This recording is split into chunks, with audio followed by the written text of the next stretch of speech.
So guys आज हम 30 जनवरी 2024 shift 2 का क्वेश्चन करने जा रहे हैं। इस क्वेश्चन में हमें एक फंक्शन गिवन है और उसकी डोमेन और कोडोमेन भी गिवन है।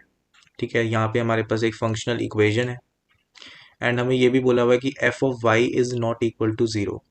ये चीज़ अगर बोली हो तो ठीक है, अगर नहीं भी बोली हो ये चीज़ खुद से मान लेना, क्योंकि ये चीज़ ऑब्वियसली ट्रू होनी चाहिए, वरना ये जो इक्वेशन है ये इनवैलिड हो जाएगी ना। ये जो फंक्शनल इक्वेशन हमें गिवन है ये इनवैलिड हो जाएगी। और हमें गिवन है कि F dash of one equal to 2024 है। तो देखो बहुत इंपॉर्टेंट, मेथड वन क्या है और बहुत इंपॉर्टेंट है ये। काफ़ी बार आपको मैथ्स में ये साथ देगा, चाहे आपको मैथमेटिकल कॉन्सेप्ट आता है या नहीं आता है, ये चीज़ कभी कभार आपका साथ दे देगी। क्या बात है? ये है fixing the variable. Fixing the variable,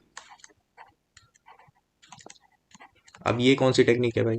ये एक टेक्निक है और ये टेक्निक सिर्फ इस क्वेश्चन तक सीमित नहीं है, ये कहीं पे भी आप यूज कर सकते हो। बस ये बात है कि आपको ढंग से यूज करना है। ठीक है, ये हर जगह आपका साथ देगी।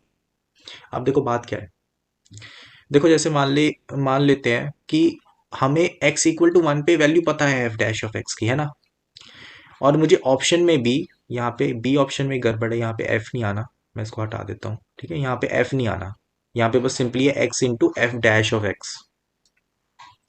तो यहाँ पे बात क्या है कि एफ डैश ऑफ वन, मेरे को एक्स इक्वल टू वन पे एफ डैश की वैल्यू पता है। तो अगर मैं एफ ऑफ वन की वैल्यू निकाल लूँ, है ना, समथिंग आएगी वो, तो वो जो वैल्यू निकाल लूँ मैं, तो मैं क्या कर सकता हूँ, ऑप्शंस को चेक कर सकता हूँ।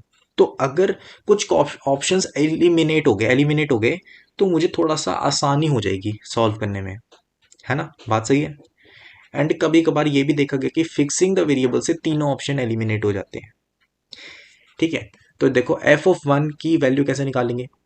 X equal to Y equal to one भर दो क्वेश्चन के फंक्शनल इक्वेशन में, तो क्या मिल जाएगा, F of one equal to F of one divided by F of one. तो एफ ऑफ वन तो ये मतलब इसमें कोई लिमिट वाला कॉन्सेप्ट ही नहीं है, तो ये कट जाएंगे और इक्वल टू वन आ जाएगा। तो F of one equal to one हमारे पास आ गया है। अब मैं ऑप्शंस को चेक कर सकता हूँ ताकि ये क्वेश्चन आसान हो जाए। पहले ऑप्शन को देखते हैं। पहले ऑप्शन में एक्स को वन डाला, एफ डैश ऑफ वन निकालेंगे। फिर एफ डैश ऑफ वन हमें गिवन है 2024 माइनस 2024, एफ ऑफ वन की वैल्यू क्या गिवन है, वन। ठीक है, तो ये जीरो आ रहा है, तो ये इसके चांसेस हैं। अब बोलोगे यार ये तो आंसर होना चाहिए था, इसके चांसेस हैं क्योंकि मैंने सिर्फ x इक्वल टू वन पे देखा ये इक्वेशन सेटिस्फाई कर रही है कि नहीं कर रही। लेकिन असल में ये सारे x के लिए सेटिस्फाई होनी चाहिए। ठीक है, तुम देख रहे हो फिक्सिंग द वेरिएबल की यही लिमिटेशन है। आप एग्जैक्टली नहीं कह सकते ये आंसर है। ठीक है, आप बस ऑप्शंस को एलिमिनेट कर सकते हो कि ये आंसर नहीं होगा।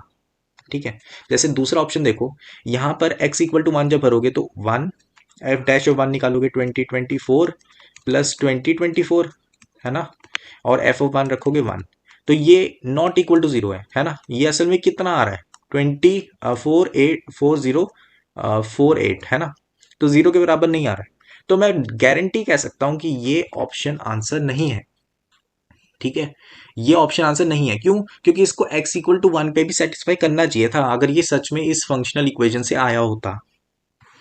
ठीक है, अब थर्ड ऑप्शन देखते हैं। थर्ड ऑप्शन में भी सेम होगा, वन 2024 प्लस ये क्या है, वन। तो ये 2024 के बराबर नहीं है, 2025 के बराबर होना चाहिए था। तो ये ऑप्शन भी हमारा आंसर नहीं है। लास्ट वाला ऑप्शन देखो, वन 2024 माइनस 2023 इंटू वन, तो ये इक्वल टू वन आ रहा है, जीरो के बराबर नहीं है, तो ये भी हमारा आंसर नहीं होगा। अब क्योंकि सारे ऑप्शन एलिमिनेट हो चुके हैं तो एक चीज तो कंफर्म है, क्योंकि कोई ना कोई तो आंसर होगा ही, तो पहला ऑप्शन हमारा आंसर है।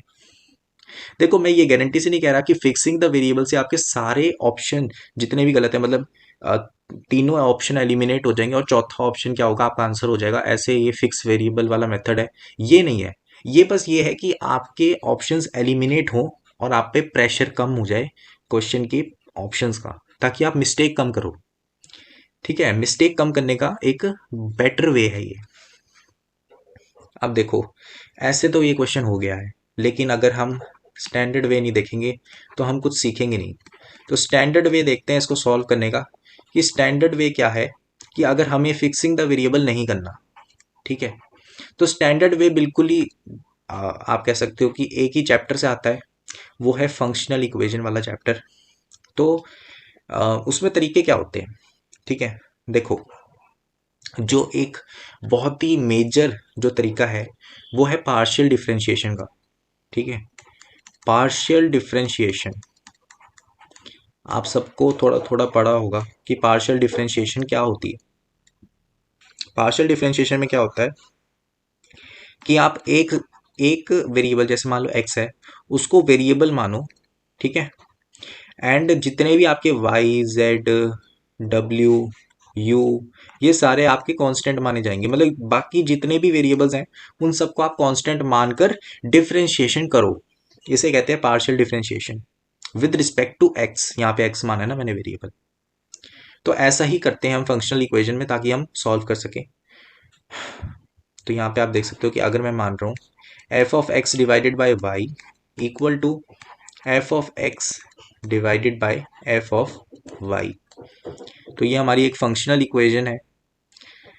अब क्या करेंगे कि हम x को वेरिएबल मान लेते हैं, ठीक है, x को वेरिएबल मान लिया हमने, y को हमने क्या मान लिया, कांस्टेंट मान लिया, एंड डिफरेंशिएट कर देते हैं विद रिस्पेक्ट टू x, ठीक है।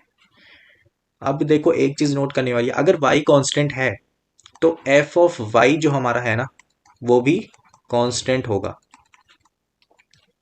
ठीक है, ये बात ट्रू है। इसका एक छोटा सा एग्जांपल क्या हो जाएगा, एग्जांपल मान लो, एग्जाम्पल हो जाएगा कि अगर मान लो f of x equal to तुम्हारे पास होता है 2x, तो अगर एफ ऑफ 1 की वैल्यू तुम निकालते हो, क्योंकि यहाँ पे मैंने कांस्टेंट रखा है x की जगह, तो मुझे क्या मिला 2 टाइम्स 1 इक्वल टू 2, तो यहाँ पे भी आउटपुट मुझे कांस्टेंट मिली है, ठीक है। तो इससे ये पता चलता है अगर किसी फंक्शन की इनपुट आपने कांस्टेंट दी है तो उसकी आउटपुट भी कांस्टेंट आएगी, ठीक है, ये बेसिक सी चीज़ है, ठीक है। तो अब हम डिफ्रेंशिएट कर देते हैं इक्वेशन को। डिफ्रेंशिएट करेंगे तो क्या मिलेगा, एफ का डेरिवेटिव होगा पहले तो x डिवाइडेड बाय वाई, अब अंदर वाली जो चीज़ है उसका डेरिवेटिव होगा, x वेरिएबल है ना, तो x 1 डिवाइडेड बाय y आ जाएगा, क्योंकि y तो कांस्टेंट है ना, कोई रूल नहीं लगेगा इस पे। ये एक ऐसी चीज़ है कि आप इसको कैसे देख रहे हो, c इंटू एक्स, जहाँ पे c क्या आपका 1 बाय वाई, ठीक है। तो y कांस्टेंट है, आपको सिंपली क्या करना है, x का डिफ्रेंशिएशन करना है। अब दूसरी तरफ देखते क्या बनेगा, देखो डिनोमिनेटर में आपका कांस्टेंट है उसको देखना ही नहीं है, तो न्यूमरेटर में क्या है, एफ डैश ऑफ एक्स आ जाएगा और divided by F of Y. अब देखो, अब आपको क्या करना है, अब हम ऐसा करते हैं कि y को x भर देते हैं, ठीक है। हम क्या करने वाले हैं, y को x भर दो। देखो ये चीज़ें अलाउड होती हैं फंक्शनल इक्वेशन, जब आप अगर पढ़ते हैं मेरे से तो ऐसा क्या होता है कि फंक्शनल इक्वेशन में आप y को x भर सकते हो, x को y भर सकते हो, y इक्वल टू x भर सकते हो, ठीक है। और आप क्या कर सकते हो, y equal to 1 by X भर सकते हो, ठीक है, मतलब आप ऐसी बहुत सारी चीज़ें कर सकते हो, ठीक है। y इक्वल टू 0 भर सकते हो, x इक्वल टू 1 भर सकते हो, एंड भी कर सकते हो, दोनों को एक साथ भी भर सकते हो, कोई वैल्यू मिल जाएगी, ठीक है। तो मतलब ऐसे बहुत सारी चीज़ें आप कर सकते हो एक फंक्शनल इक्वेशन को सॉल्व करते हुए, ठीक है, क्योंकि वो वैलिड रहेगी, है ना। तो यहाँ पर क्या हो जाएगा, हमें मिलेगा क्या, एफ डैश ऑफ, हमें मिलेगा 1, है ना, y को x भर दिया तो x डिवाइडेड बाई एक्स आ गया, into 1 by X equal to F dash of x divided by F of x। तो यहाँ पे हम सिंपली इसको थोड़ा सा रीअरेंज करके लिख लेते हैं, हमारा आंसर आ गया है। ये 2024 गिवन था हमें, F dash of 1 divided by X equal to F dash of X divided by F of X. तो यहाँ पर हम सिंपली क्या करते हैं, इसको रीअरेंज करते हैं थोड़ा सा। तो 2024 F of x equal to F dash of X into X, right hand side में ले जाते हैं इस चीज़ को, तो x into F dash of X minus 2024 F of x equal to 0। तो ये हमारा फर्स्ट ऑप्शन है जो कि हमारा सही आंसर है। तो ये एक बहुत ही आप कह सकते हो ब्रीफ सा इंट्रोडक्शन टाइप कह सकते हैं फंक्शनल इक्वेशन को लेके। वैसे ज़्यादा टेंशन वाली बात होती नहीं फंक्शनल इक्वेशन में ना, मतलब थोड़ा सा हिट एंड ट्रायल टाइप की चीज़ है, थोड़ा थोड़ा। ठीक है, थोड़ा सा आपको जब प्रैक्टिस हो जाए तो आपको दिखने लगेंगी कि वाई को एक्स भरना है कि एक्स को वाई भरना है। थोड़ा सा प्रैक्टिस चाहिए होती है इस टॉपिक में, और फिर आप बहुत स्मूथली इनके क्वेश्चंस को कर पाते